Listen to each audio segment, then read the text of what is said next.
up mga kapuso? Ito po ang mga ganap na dapat po natin abangan dito lamang po sa My Father's Wife. Dahil nga po sa pangyayari na nalaman na nga ni Gina at Robert ang pagtataksil sa kanila ni na Betsy at Gerald, galit na galit ang mag-ama mga kapuso, at dahil nga sa galit ni Robert, nabugbog nga niya itong si Gerald at tumaas nga po ang presyon ng kanyang dugo, kung kaya't agad nga nilang itinakbo sa ospital mga kapuso. Buti na lang okay na itong si Robert at nakalabas na nga po siya sa ospital.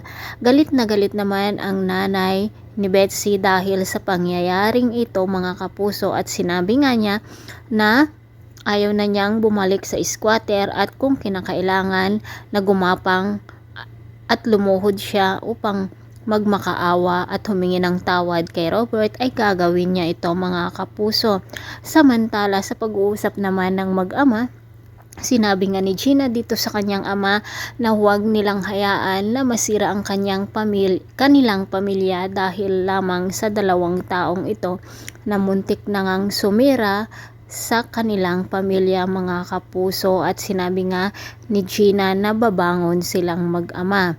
Samantala mga kapuso, makapal din naman ang mukha ng mag-inang Betsy at Susan dahil nga pinapalayas na nga sila ni Gina, ngunit hindi sila lumayas, at sinabi nga ni Betsy na kung si Robert mismo ang magpapalayas sa kanila ay lalayas nga sila.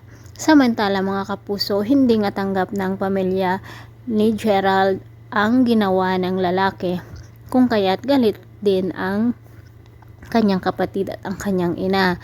Ngunit ano pa nga bang magagawa, kahit na lumuha pa nga ng dugo itong si Gerald ay hindi na nga niya maibabalik pa ang pagtitiwala ni Gina sa kanya mga kapuso. At sa pagkakataong ito mga kapuso, si Robert na nga mismo ang nagpalayas dito kay Betsy at gagawa nga siya o magpapagawa nga siya ng divorce paper para sa ganun ay humiwalay o maghiwalay na sila kay Betsy. Abangan po natin ang mga kapanapanabik na ganap dito lamang po sa My Father's Wife. Maraming salamat.